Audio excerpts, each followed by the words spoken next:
Unit 7, Security Architecture and Models. We're going to be talking about the abstract models used to design security into systems, both dealing with organizational models as well as more detailed and mathematical models of software and applications themselves. This section relates primarily to the material in Chapter 9 in the book, starting on page 667. We're going to be dealing with the basics of secure design, not design in a sense of the detailed design of an application itself. We're not getting into an application development methodology and discussing how to design applications for security based on avoiding known application security flaws. We're going to talk generally how to create a set of security systems that meet the needs and requirements of an organization. So this is kind of a big picture design. It's not a design in the sense of let's secure this module or that against, say, a buffer overflow or a cross-site scripting vulnerability, but it's how do we design the systems that the organization will use in such a way that their security meets the needs of the business itself. We're going to talk about general architectural frameworks, ways of viewing the components that make up information systems, about the development of requirements, which is using a framework to organize a particular business needs in a fashion that allows you to build a system, security architecture frameworks, frameworks for designing security systems. Then we'll shift gears a little bit. It's the same chapter, so in a similar sense it's an abstraction of the actual security systems themselves, but formal security models, which are very focused mathematical depictions of security and systems. Evaluation criteria, things like the old Department of Defense Orange Book and the more contemporary common criteria for evaluating the security fit of systems to the requirements they need to meet. And then finally, a little bit about enterprise security architecture. We'll be going through pages 668 to 703 and just skip the pages after 703 in Chapter 9. What's a framework? The word framework is used a lot, and you really need a definition of it because it's possible to read a lot of material describing system architectures and they will throw around words like framework and so on and not completely and entirely define it. In fact, I'm not sure that there's a good solid definition of framework in a chapter of this book, though I may be wrong. A framework is a way of organizing facts about a system or an organization to derive its basic underlying structure. It's not a methodology. A framework isn't a way of developing a system design or system architecture. It's not a series of tasks for achieving an end goal. It's not a project plan. It's not a cookbook. It's just a way of organizing the terms and organizing the sort of entities that make up a system. An information technology framework is a way to categorize and organize the components of an IT system to further common understanding of it and to better define its goals. You have a framework in part to define terminology and words and what words mean and what it means to refer to something as a particular type of system component and how that type of component relates to the other components. So a framework is a scheme for communicating what a system ought to do and to ensure that all parties, if they agree to the framework, understand what they're talking about. Here are some of the general architectural frameworks we'll be dealing with in the class. The Zachman Framework was built by IBM, a fellow named John Zachman in the 1980s. The Sherwood Applied Business Security Architecture Framework was developed following the Zachman outline. TOGAF, the Open Group Architectural Framework, general framework inspired by the United States Department of Defense and sort of an open source project, is an open framework, and the specs are available for free from that. And then there's the IT Infrastructure Library, or ITIL, currently at version 3, a very well-regarded framework for analyzing services in the IT environment. Now, the Zachman Framework is named after Mr. John Zachman, who first developed the concept in the 1980s at IBM as part of, developing and looking at information system strategies, not specific to security, but in general. And he was looking at a way of categorizing systems and coming up with a very clean, simple yet precise and valuable way of relating the components of a system both to the needs of the business owners and the business organization and the needs of the individuals who'd be designing and developing the systems. So he came up with the notion of looking at the overall environment as a set of matrices, a set of rows and columns, where the columns answer the question who, what, why, and where. They are the various aspects of what we're dealing with. And the rows are the perspectives or views, and you've got different rows based on who's viewing the system, whose requirements are being met, what do they need to understand. There's the planner's view, the owner's view, which is actually the business model of the system, the designer's view, which is sort of the system model, the builder's view, which is the technology model, the nuts and bolts making up the system, and what he calls a subcontractor view, or what I might call, the detailed application developer view, which is the detailed specification. So what you've got are rows for this, and for each row you've got a set of who, what, why, and where questions, and the answers are a little different depending on who is looking at the system and whose view and whose needs are being considered here. But they all have to be consistent. You have to look at the planner's view, the owner's view, the designer's view, the builder's view, the subcontractor view, and see that, yes, these are all answering in different ways the same who, what, where, and why. The higher rows contain the lower ones as detail. So, the planner's view contains the owner's view. The owner's view, in a sense, contains the system models, and they abstract from the lower ones. Here's an example of one of these charts. You've got the different questions that need to be asked, and in the different views, and he's using some fancy terminology here, planner, business, etc., technical view, designer view, detail view, got this from Wikipedia. You can read the Wikipedia article on Zachman if you'd like. And then here, is the why question. Well, what are our goals? Why are we building the system? It's the goals we need to meet. Goals, relationships. Rules diagram are how you design or summarize goals. At the logical view, you specify here, and then you have details. The same thing, how is the process? What is the material or the database? Entity relationship is a conceptual or business model. The data model is what the database designer uses. And down at the bottom, the data details are what the programmer or the person generating the SQL uses. Who? Organizational roles and their models. Where? Geography. And then when? The events that occur, modeling the events, etc.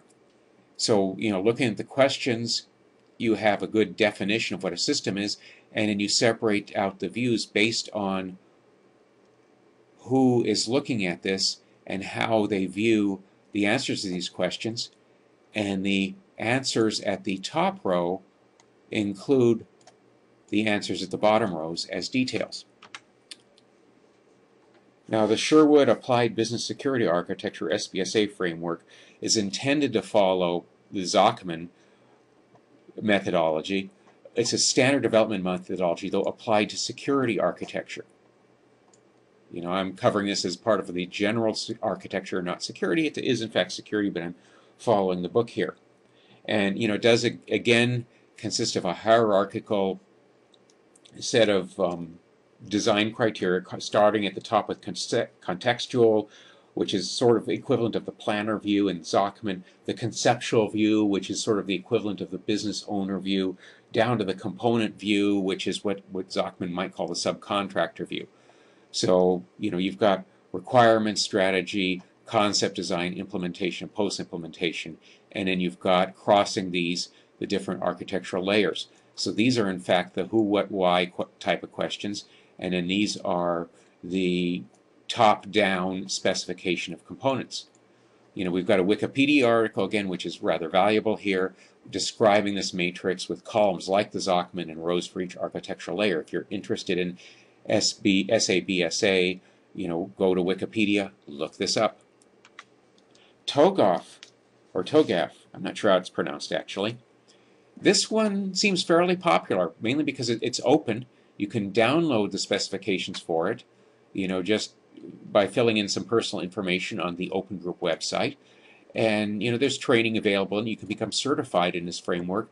It's a framework in that it defines terms and concepts and a common language and the relationships and the components of an information system, but it's also a methodology. It defines how to build or put together an architecture and a system based on that architecture. It's based on 4 domains: the business, the applications, the data, and the technical architecture. The business architecture is the policies and processes of the enterprise. Application architecture are applications, intercommunication, how they're designed. Data architecture is data models, and technical architecture involves networking, servers, and so on and so forth. ITIL, ITIL, it's now up to version 3. Version 2 is a prior version. It's changed a bit there. It's a set of concepts and practices for service management, development, and operations. ITIL version 2 gave a great deal of emphasis to service management. ITIL version 3 also covers development and operations as well. It's published as a set of books, not an inexpensive set of books, by the way. You can spend quite a bit of money buying the ITIL library, but it is publicly available. The current version is ITIL v3. The books involve service strategy, service design, service transition, service operation, and continual service improvement. You can also take training in ITIL and become ITIL certified. There's many levels of ITIL certification. The most basic level is Foundation. On top of Foundation, they've got additional, more difficult and strenuous certification exams covering things like management, ITIL for consultants, and so on. So these are our main frameworks. It's Zachman, SABSA, TOGAF, and ITIL. And the frameworks define your approach to taking an information system as a whole, defining its components, and defining how it relates both to the business operations as well as the components required to design, build, and operate the information system. Now, when we talk about requirements, we're looking at page 676 to 677 in the book here. What you need to do is start by establishing key principles and guidelines. Principles are the fundamental statements of belief. Those are the things that are mandatory, that restrict the overall design and establish the priorities for security protections. They need to be negotiated with sponsors and stakeholders in the organization so that you establish some consensus and everyone understands the motivations and implications of the security principles that they're upholding. Not all principles are actually mandatory. There are some security principles that are advisory, and these are referred to as guidelines. So you've got principles which are a type of requirement, and then guidelines which are sort of, one might be called mandatory requirements, the other optional or nice to have requirements. You've also got functional and non-functional. Functional requirements address what the design needs to do, whereas non-functional requirements focus on quality of service, reliability, performance, things that are an aspect of the functioning of the system but don't define what it does. It just defines more how it gets done, whereas functional is what it does.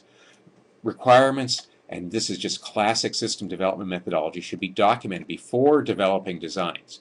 This is true of security just like it's true of anything else. I mean, if you're designing a new computer game, you need to document your requirements first. You'll end up, if you don't, with a very inefficient development process and with an end product that doesn't really meet the needs of the business. A lot of the issues in documenting requirements don't come so much from lack of diligence on the part of the development team as they come from lack of clarity on the part of the business units. You're asking somebody to consider a system they've never had before, and many times they haven't really thought through what they would like that system to do. The requirements definition process isn't just something that you need to design a system, it's something that you need so that the end users and end user management can clarify in their own mind and actually think through what they want. Resources for architecture development are reference architectures, templates based on best practices, and prescriptive versus descriptive frameworks. You've got modeling tools, you've got international standards and best practices you can always rely on here. Some of these international standards and best practices, when we're dealing with security type of stuff, there's the ISO IEC 27001 and 27002. These security standards are recognized as standards for sound security practices. They emphasize management of security, security in the organization. They're not purely technical standards. You could probably take them and map them to the body of knowledge of the ISC squared for the CISSP, but whereas this common body of knowledge is what you as a security professional need to know, ISO 27001 and 27002 are what an organization should do. They're based on a risk analysis, so in a sense you can say that of all of the different items that the ISO standards require, they're all optional as long as you have a strong, credible risk analysis to back up your decision to use or not use certain of them. You're in compliance here.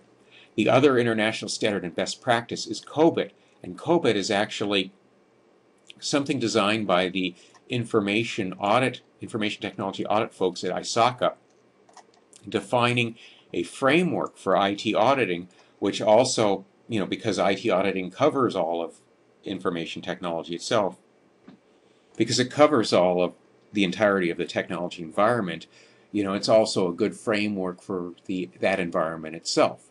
COBIT takes the IT environment, divides it into pieces, and for each piece defines the controls that need to be followed, and then also defines the audit steps that an auditor needs to take in order to ensure those controls are properly implemented. Here's the ISO 27001, 27002. It's a criteria for the management and administration of security.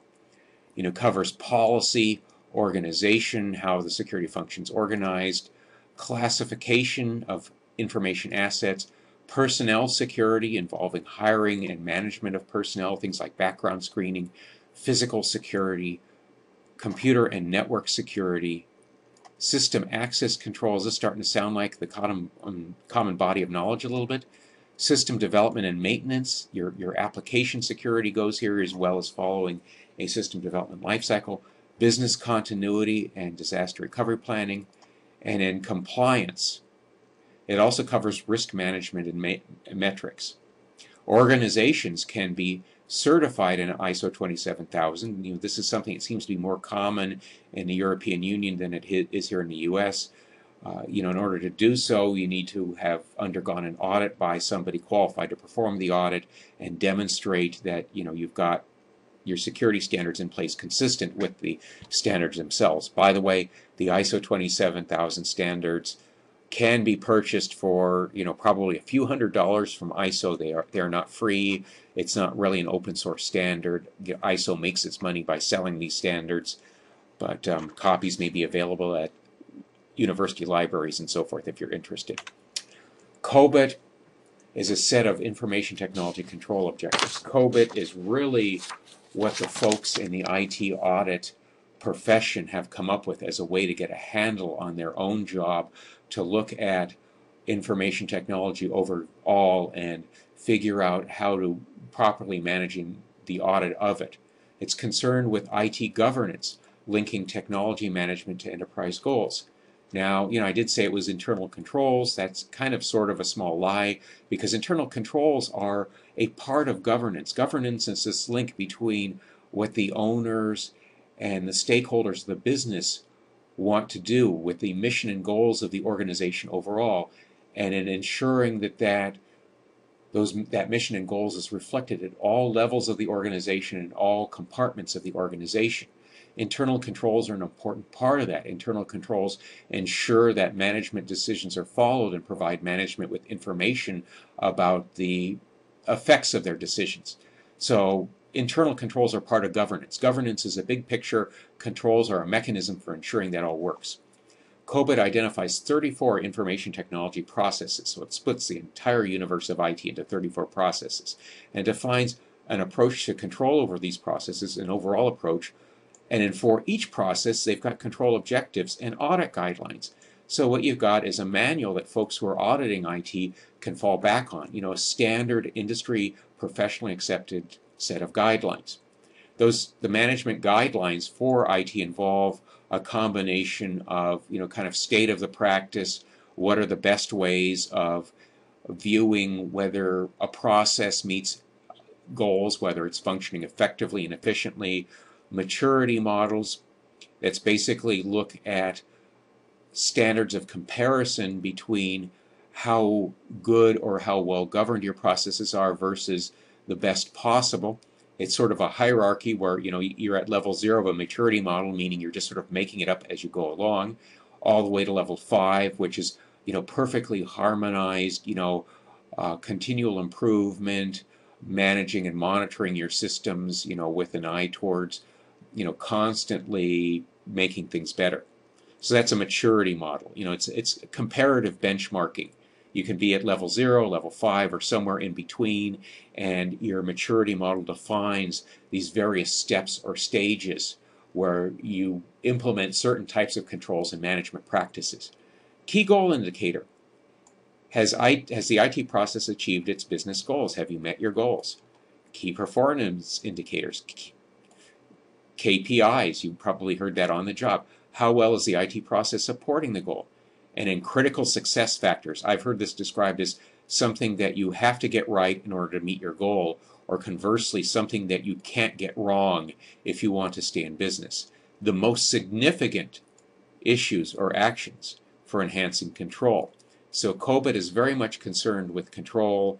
It slices and dices the IT environment into 34 pieces, and it allows you to evaluate the control process informed by these various kind of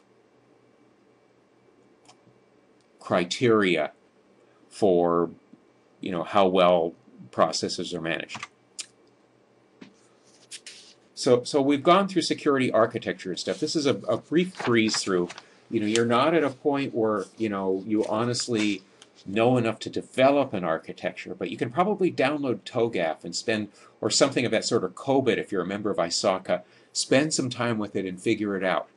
But keep in mind that if you're asked to assist in developing an organization-wide security plan or security architecture, there is a whole body of knowledge on IT architecture, IT controls and governance, and IT security management that can help you define what you need to do, that can allow you to assess deficiencies in your current organization and suggest ways to move ahead, and as well ensure that your control environment is harmonized with the business goals.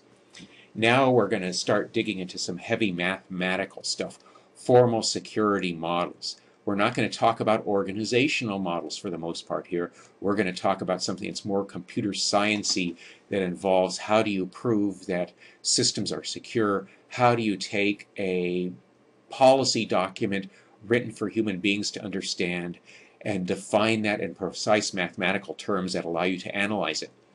A formal security model is an attempt to prove that a system built in a certain way cannot have its security policy violated. Cannot, in a sense of mathematically or computationally infeasible to have a security policy violated. If you have a system built according to principles A, B, and C, you can prove, using some method of proof that computer scientists accept as mathematicians, that that system cannot have its policy violated.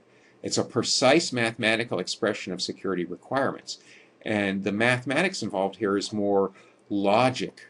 It's discrete mathematics and its various forms of logic. It's not the algebra, geometry, and calculus you may have learned in high school and college. It is, in a broad sense of the term calculus, a calculus of security. It's an attempt to make a computational methodology out of information security. Computational in a sense that you can precisely define policies, define the construction of a system, and say, can the system violate this policy?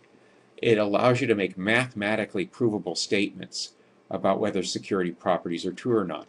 If you have a system that follows policy X and is built in a way that upholds this policy, what can you say about the security of the system? Now, there are several types of mathematical model here. And these are all described starting on page 683 of the book. all the way to 685, described in a little more detail than I've got here, of course. You've got a state machine model, and in my words, a state machine is a finite number of states, a specific internal configuration that the system assumes during operation. You can transition from state to state based on certain rules. And for security formal models, if you have a secure and feasible initial state, using the mathematics of analyzing state machines, you need to be able to ensure that all subsequent states are secure. So a state machine model starts with a certain point of time and certain values of the system. There are certain ways those system values can change based on external influences, and a state machine model, as far as security is concerned, says if you start in secure state A and you allow certain types of changes or transitions to other states, can you ever end up in a state that violates the initial assumptions? Multi-level lattice, it's a form of logic. It's sort of a greater than, less than, or equal to logic. It's called a lattice because if you plot this stuff out, it starts to look like lattice work. Matrix-based, where you've got rows and columns that describe the security properties of a system, and you can apply the algebra of matrices to this. You can transform a matrix based on rules that operate on rows, columns, and cells, and then based on the rules in the initial state, use the mathematics of logic to see whether you can end up with something. Non-interference is a type of model that ensures that high-level actions or input do not determine what low-level users can see. Most security models presented are secured by permitting restricted flows between high and low-level users. A non-interference model maintains activities at different security levels to separate these levels.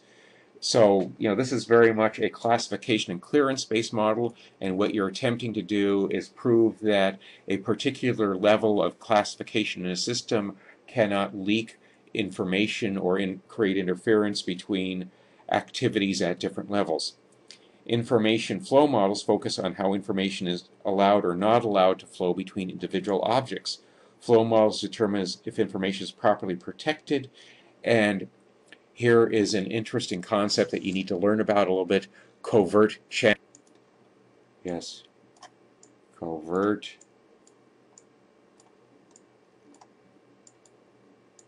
channels. A covert channel is something that leaks or flows information that isn't supposed to, that allows information to flow in such a way that it violates the security policy of the system. And an inadvertent covert channel is something that, because of the operation of the hardware or software, allows somebody who's not supposed to infer something about something happening in another security state. If you're, say, an unclassified user on a system and you're observing system performance, and you see system performance being affected by processes that you can't see, you can maybe make an assumption those processes you can't see are classified processes that are hidden from you. And if you keep track of the performance impact of these mystery or ghost processes, you might be able to make some inferences about what's going on at a classified level. You might gain some small bits of information about what's going on at a level you're not supposed to even know exists. And that's information flow via a covert channel. An intentional covert channel is if you were to plant a Trojan horse at that higher level, and a Trojan horse telegraphed to you signals, through a mechanism like, CPU usage or something like that, that allowed you, that in effect sent you sort of like a Morse code that allowed you to read information at a level of the system you're not supposed to get to. So, covert channels, the concept applies to information flow models. It typically, traditionally, has been used to refer to systems that are classified, where the covert channel is a channel that allows information to leak from a more highly classified part of the system to a less. But it also applies in commercial type security as well. There are Trojan horses backdoor programs that will leak information out of organizations by hiding it in something like an ICMP ping packet or something of that sort that goes by firewalls because they don't because folks don't consider this as a way that information can get out or get in. So that's a covert channel here.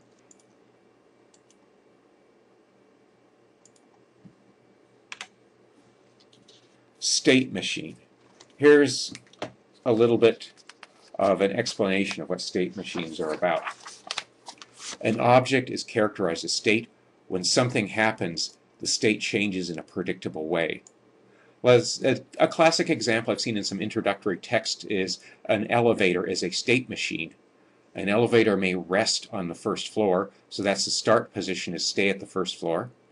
Somebody may press a button on an elevator that causes it to go to the next floor, which is another state. They might hold down the open button, which keeps the door open, causes it to remain in that state. Or they may push another button that goes to another state. First A, then B, then you are done. There is always an initial state and an accepting state. State machines might loop, but there is always a way to get out of the loop. There is always an initial starting state. There is always at least a possible state where you are done and things are finished.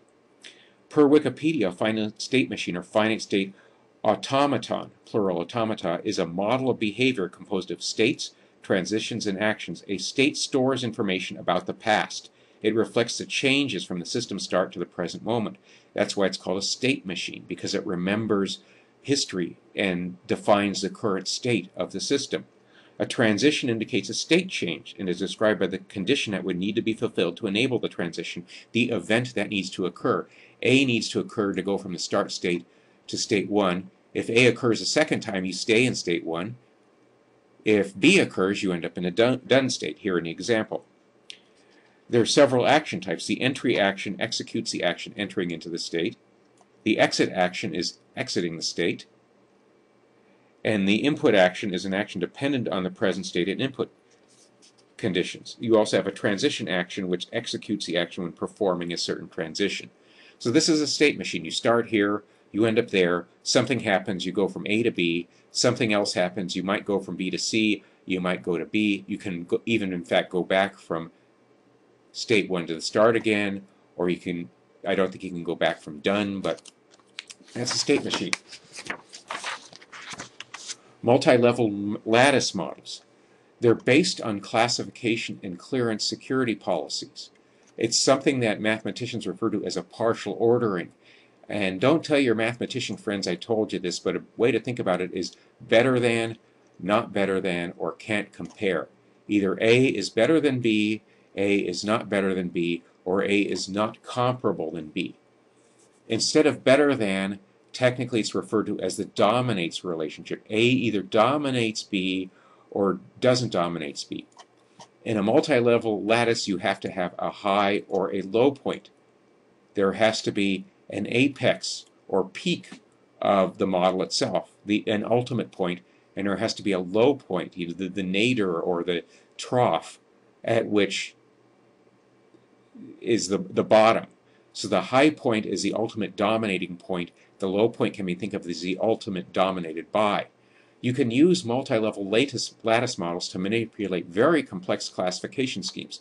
Lattice mathematics was actually very well developed prior to its application as a way of describing multi-level security. Clearance classification, top secret, secret, confidential, unclassified, etc. Need to know categories, etc. map very well into this, but the mathematics behind it was around a long time before this. The mathematics is well thought out, and you can come up with some very complex classification schemes that a lattice model can just grind through very mechanically and determine whether you're allowed access or denied access based on the labels and levels and so forth. The dominance relationship is how the lattice is ordered. It's a mathematically precise way to describe relationships between a user's clearance level and a data's classification label.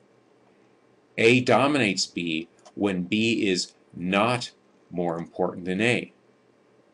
Dominates may mean the security level of A is greater than or equal to the level of B, and the categories of A are a superset or equal to the categories of B. Example, for example, being is if the data is top secret and it has a need to know category of NATO, that dominates top secret. If the data is secret, category of NATO and crypto, it dominates unclassified and NATO. If it's unclassified and nuclear, it dominates unclassified and nuclear. It's the same. It's kind of a greater than or equal to based on both the level and the category. Now we're going to start talking about the practical application of some of these mathematical concepts to actual models. One of the earliest security models developed was the LaPadula model. I believe that was developed sometime in the 1970s. It was a very early effort at developing a formal mathematical logical security model. It focuses on the sensitivity of data, so it's really just like classification systems typically deals with the C in CIA. It's sensitivity or confidentiality. It was an influence on something called the Orange Book. The Orange Book is the far distant primitive ancestor of the common criteria.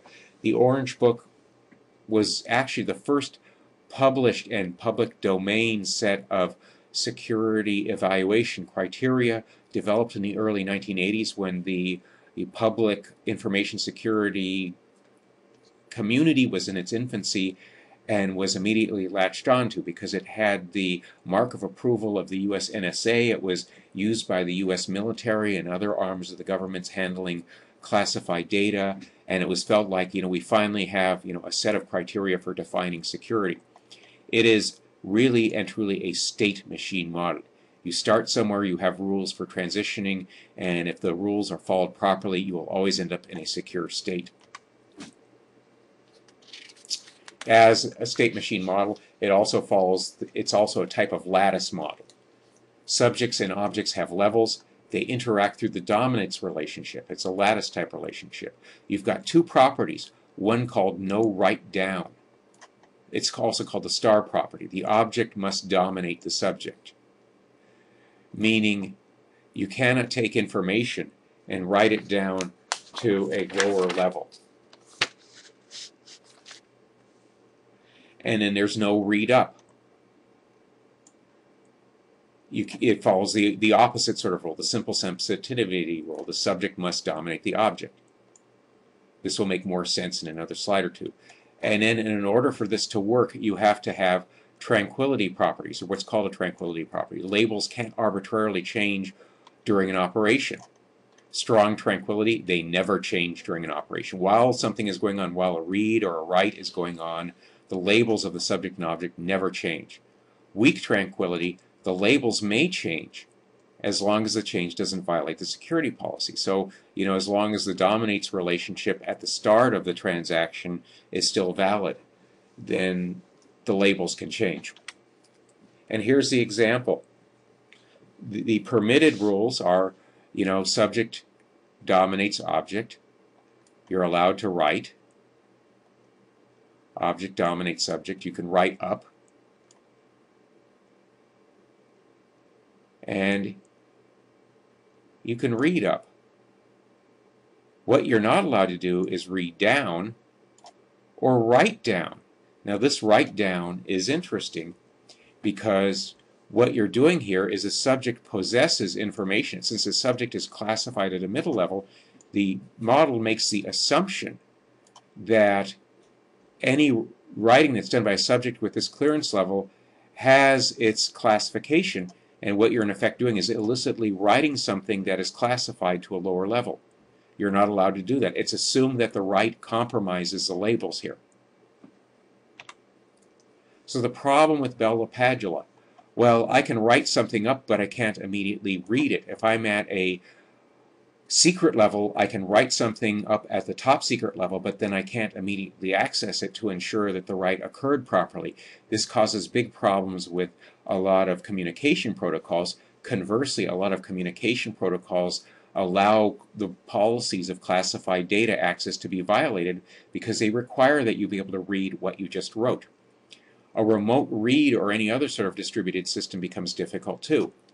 The system requires trusted subjects. Who sets the system up and ensures that the rules are enforced? Well, you have these hypothetical, all-trustworthy system administrators who have all power to do anything, but who will never, of course, violate any rules, and real-world system administrators you can't make that assumption about.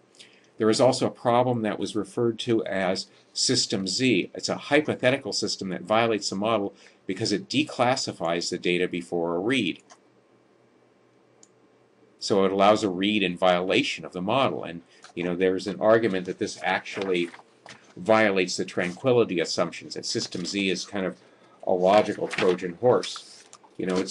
It's not a true problem, though.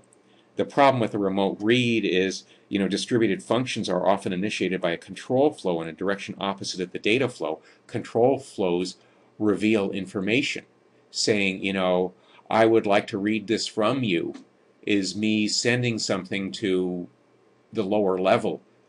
If I'm at a secret level and I send a command to an unclassified level saying, I would like to read some information you have, you're in effect handing information from the higher to lower level, which violates this. So a remote read requires that the subject tell the object, I want something, and then the object then provides it. Providing the information is okay, but the initiating of the communication isn't according to this model. So this is a very restricted model.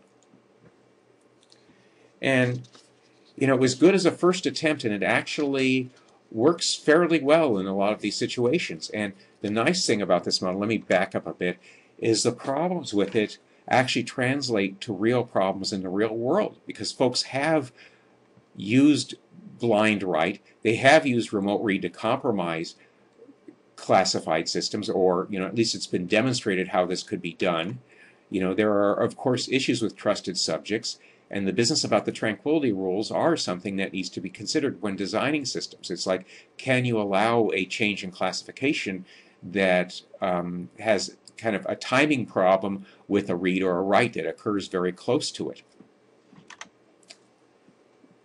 Now, the LaPadula model deals with confidentiality. You can take something like the LaPadula model and do it upside down. It's called the Biba integrity model. And that actually handles integrity, the I part of the CIA. It looks like LaPadula upside down. You have integrity labels rather than sensitivity. Rather than having at the top your most sensitive classified data, you have the data whose integrity must be protected because that integrity is worth more than the data at levels below it. So the properties are kind of the flip side. You can't write up, because if you write from a lower level up, you violate the integrity of the higher level. You can't read down, because if a subject at a high level reads something at a low level, it becomes contaminated with lower integrity data and has to fall down there. And then you have the problem of low watermark, as subjects eventually fall to the lowest level of information access. You eventually, devolve to a more primitive state where, all subjects end up at the bottom of the well, and, they're can only read and write information that is of the lowest possible integrity. And of course, since the labels are organized independently, you can have a possible collision. You can have situations where you're not allowed to access any data, because if you combine Biba with LaPadula, it can turn out to be subject can't access anything, or data cannot be accessed at all by anyone. The issues, again, are distributed systems are very difficult to model because you've got that control flow in the opposite direction of the data flow. There's no provision for increasing the integrity of objects. Hence, over time, the integrity of the system will degrade to the lowest possible level. Things will just fall apart, they will rust, and they'll stop working. And again, you have to rely on trusted processes, trusted subjects to set the whole thing up and manage it. Now, with all these issues with the Biba model, in a certain sense, you can design systems that follow this model and use this model to advise the design of those systems. Some of the work that Microsoft is doing in terms of building more security into the Windows operating system includes mandatory integrity protections that tend to follow the Biba model. I believe that the original Java sandbox may have been intent to follow this model by partitioning off, the integrity of the system from the rest of the system and so forth. So this is actually a fairly useful model to know in terms of the design of actual commercial applications, because protecting integrity is often more important than protecting confidentiality. If you're dealing with a banking system, yes, it's bad for transactions to be published. You can get into legal trouble for that, but it's actually much worse for somebody to be able to covertly modify a transaction and steal money. That will send you down the drain pretty quickly. So here's a little picture of the model. Subjects at a high level are not allowed to read. Objects at a low level, subjects at a low level can't write here. This subject could read from an object at that level. The read access is allowed. And this subject here could write down to a lower level. That's allowed too. And here's an example where you list things in order of subjects and objects in order of integrity. You would hope the operating system has the most integrity. Things on the internet have the least. User space type of things, user apps and data, are in the middle. And then, for example, other systems on the internet, if you applied a Biba model to this, would not be allowed to access your user application or your system software, which would mean no automated updating of driver software over the internet, as well as no automated downloading of data into your home banking application, Quicken or whatever, but instead that information would have to go to an internet staging area. And since Biba has no way of upgrading the integrity of data, that's not allowed there. You can't take that data in the strict form of the model and move it up here. Even if you really wanted to install a new driver from a website and completely trusted it, if you followed the Biba model, that's not allowed. Now, looking at the deficiencies of the Biba model, we have something called the Clark Wilson model. And this one is a real interesting one because the two fellows who worked on it, Clark and Wilson, one of them was actually a computer scientist who did the formal modeling sort of thing. The other one actually worked for the accounting firm of Ernst & Winning at the time and was very interested in a more precise definition of the IT audit function and of the type of controls that auditors look for in systems. So this is the attempt to build a security model based on accepted business practices for transaction processing. This is a model that's defined around the integrity of accounting and financial systems, really. So what you got here, you've got data items. They can be constrained, meaning you trust them and they have integrity, or unconstrained. They have no integrity. You can't directly read or write data. What you have is a subject and an object, and subjects relate to objects through transformational procedures. Your access to objects is mediated. See, what you have here is a three-way relationship. You can never directly read or write an object.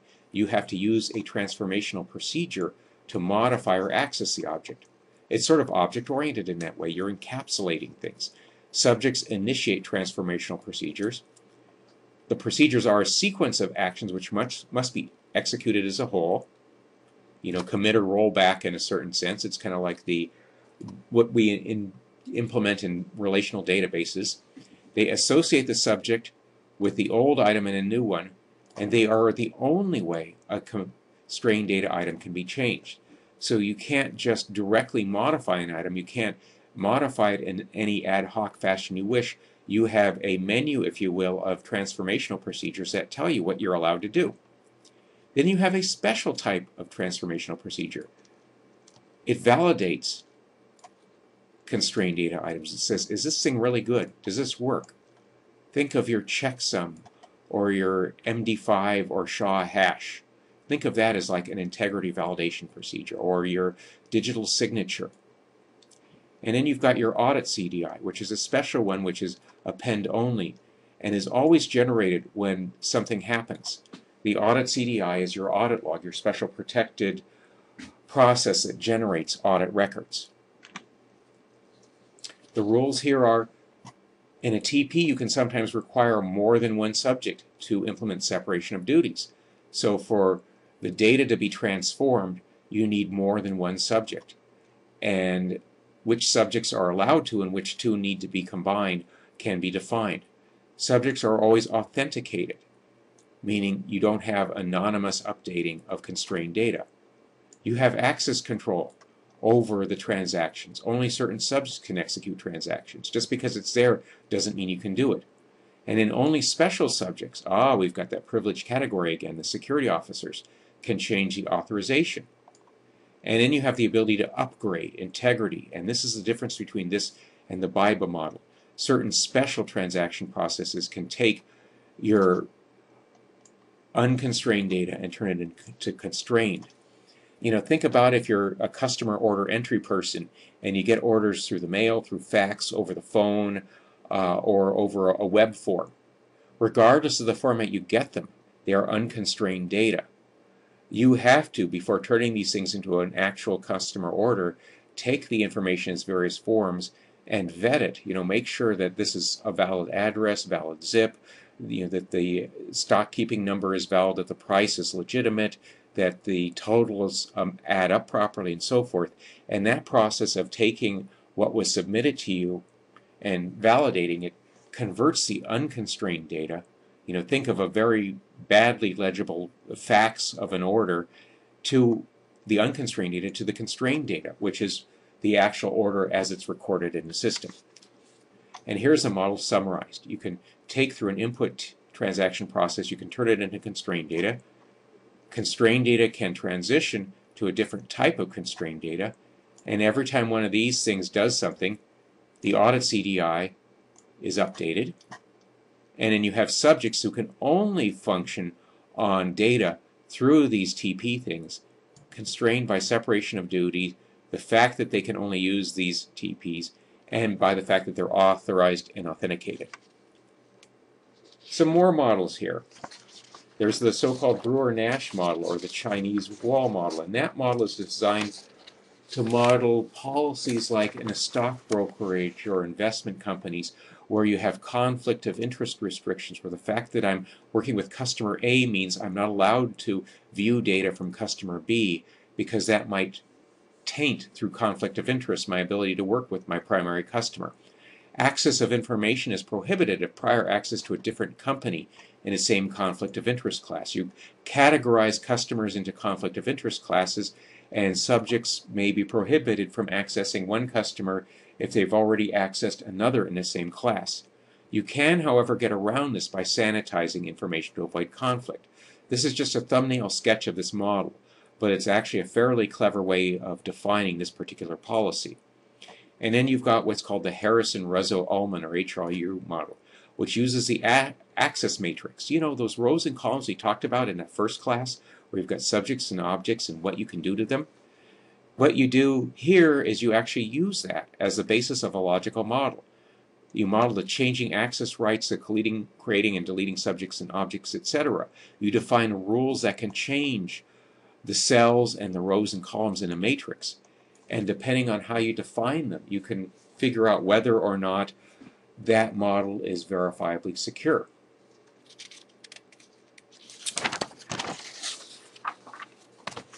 Now, the important point in general about these models is, first off, they're meant to give a more precise expression to policies that are often written in ordinary human languages that aren't quite as precise. They allow you to determine the underlying hidden assumptions.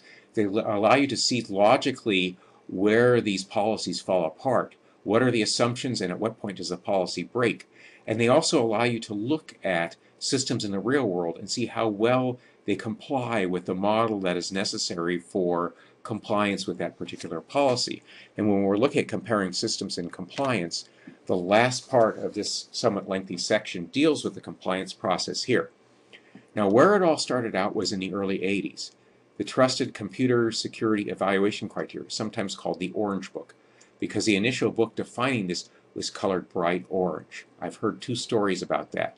One is they colored it orange to make sure people actually read the thing and didn't just ignore it. It would stand out on their desks. In a world of boring bureaucratic memoranda, this bright orange book would get your attention. The other story I heard is that the woman working on it actually did have bright orange hair and thought it would be cool to call the book that. I'm not sure which one of those I believe of either.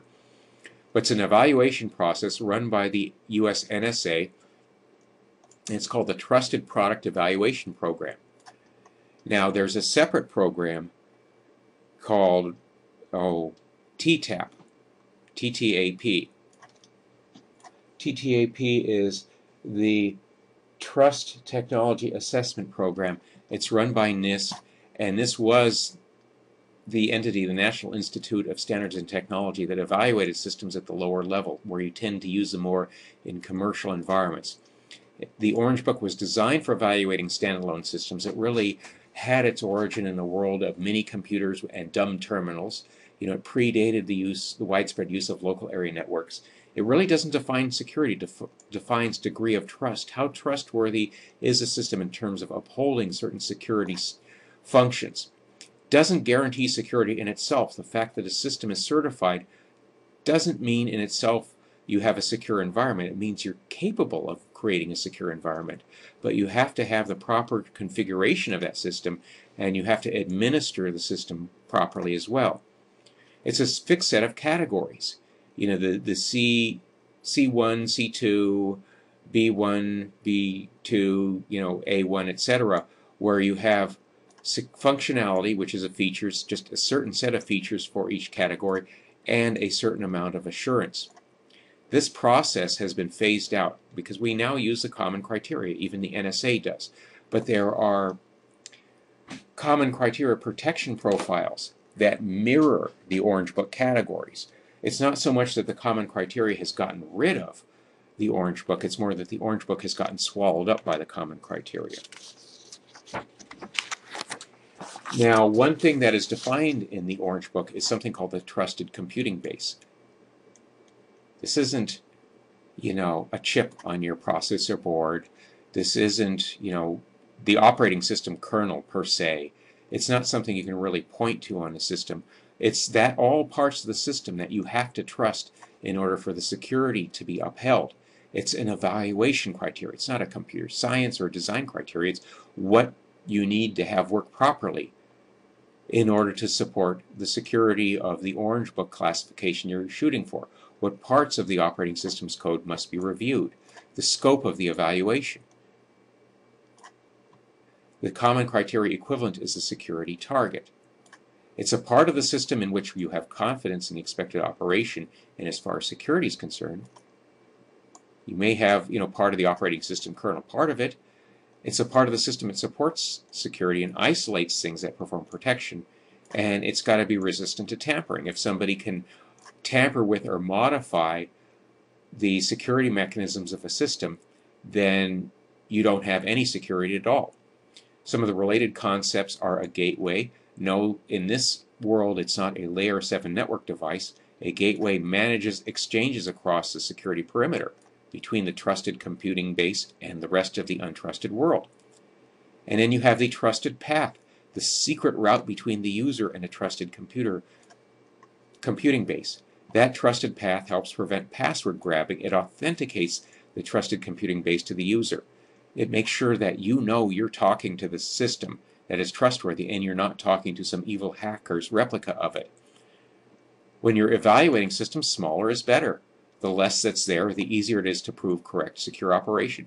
So this is an evaluation concept, the trusted computing base.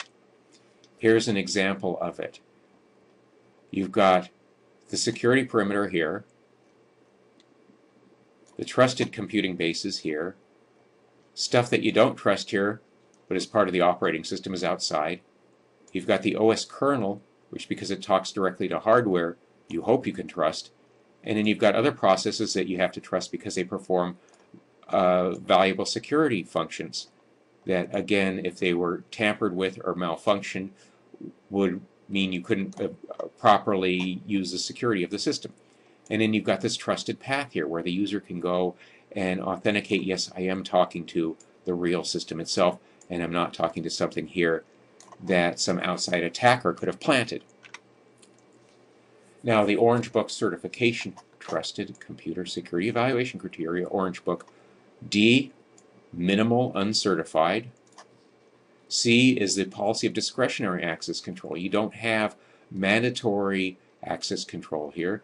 You've got access control that we learned in class 2 is set up by the user. The owner of the object controls the object itself.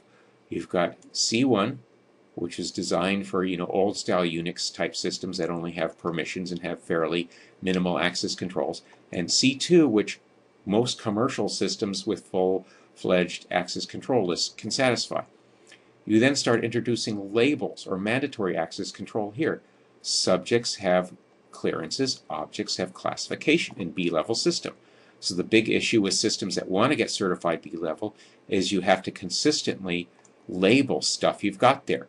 The only commercially available system, or the only readily commercially used system that has been labeled B for B1 is the IBM operating system with the RACF security protection, because IBM really wanted to sell mainframes to the federal government. Once you get above B1, you're in a world where you're dealing with very specialized sort of hardware that's designed really strictly for handling classified information. And really, the IBM mainframe with B1 is an exception, but basically C2 and below is what you get in most commercial sector applications, because you don't have the sort of security policy that requires B2 or B3. The A-level or verified design is logically correct or verified design. Very few devices have gotten this A1 certification. Now, after the Orange Book, there was something developed by the UK and then later by the European community called ITCSEC. Whereas the Orange Book had combined assurance and functionality classes, this one separates them. For each bundle of functionality, you can have a high or a low assurance level. You have functionality X, and how good does it do? Some of these classes are designed to map to the Orange Book. The evaluation isn't performed by government agencies as it was with the US Orange Book by commercial teams, and it's a much shorter evaluation process, and it looks at things in something closer to their actual environment. Those are all historical sorts of things. What we've got now is the common criteria. It's a multinational effort, an attempt to combine the Orange Book and the ITSEC. The first version was released in January of '96. We're currently, as far as I know, up to V2R1, and it uses both profiles and assurance classes. So you have protection profiles and security targets, which are your target of evaluation or sort of your trusted computing base. The common criteria has superseded the Orange Book. That should be past tense for the federal government. It is an ISO standard.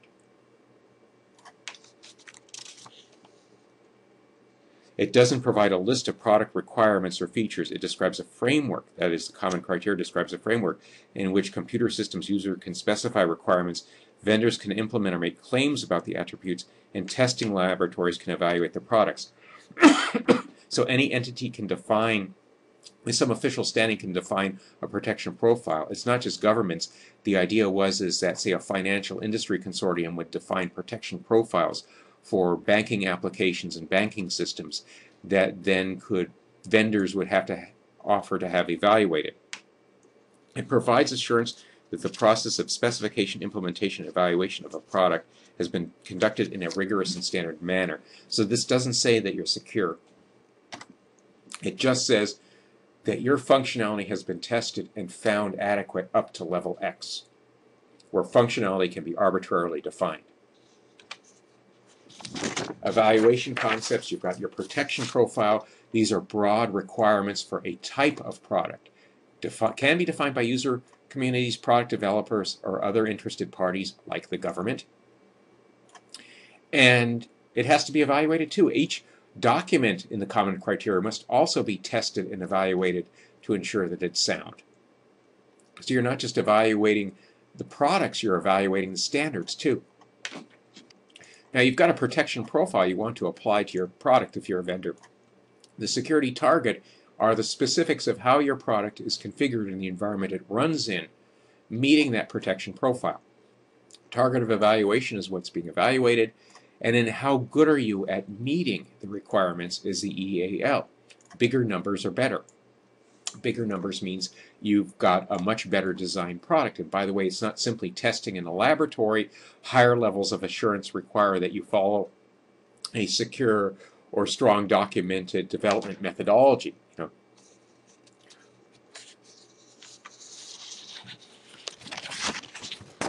So here are some examples of some protection profiles developed by the U.S. National Institute of Standards and Technology.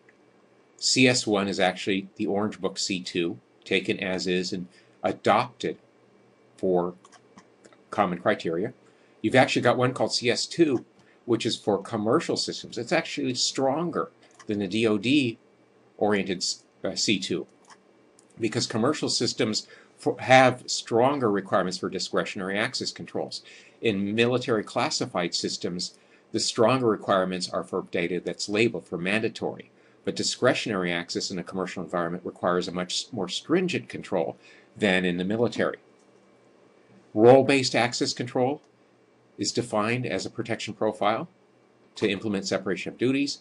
Specific devices, traffic filter firewall, and application firewalls also have protection profiles. There's a lot of types of devices that have common criteria protection profiles defined. Now lastly, last section that we're going to deal with in the chapter of the book, maintaining a security architecture. How do you maintain one once you've got it? We've looked at frameworks for organizational architecture. We've looked at logical security models, which tend to be product-oriented, but also are valuable to know when looking at security architectures for organizations, because LaPadula, Biba, Clark Wilson are actually based on policies, organizational policies, and understanding the details of the models behind these allow you to walk into an organization and understand their policies a bit better and what those policies require and where those policies maybe are inadequate. Best practices are required in operations and maintenance to ensure that security is maintained at the level required by the organization. Maturity models define these best practices. Are you at level 0, meaning ad hoc, or are you at level 5, well-defined managed processes? Examples include the Software Engineering Institute Capability Maturity Model. I suggest looking into that a bit, and the IT Governance Institute Information Security Governance Maturity Model, which is specific to security. The Capability Maturity Model was developed originally by Carnegie Mellon, and it formalized process quality. And this is, sort of analogous to some of the total quality management methodologies that were in vogue 20 or 30 years ago. Level 1, you've got ad hoc processes. The next level up, you start implementing some sort of project management. You're not ad hoc anymore. Level 3, you've got engineering for your system development. You've documented standards and processes. Level 4, the next higher level, you've got quantitative process control using statistical measurements. You improve the product. You look at failure rates and attempt to analyze root cause. And in level 5, you're optimizing and continuously improving the processes themselves. So you're improving the process at level 5. At level 4, you're trying to improve the product. So organizations try to strive for a higher level of maturity because this means a higher level of reliability in the product you're generating when it comes to software. These are levels of process maturity. The NSA, by the way, has specified a system security engineering capability model, and you can look it up there for more information. So, what we've got here, security architecture, architectural frameworks, models, requirements definition, formal security models involving specific mathematical definitions of policies, and in how we manage to maintain security, with a little trip into evaluation, the common criteria, and the Orange Book, and so forth.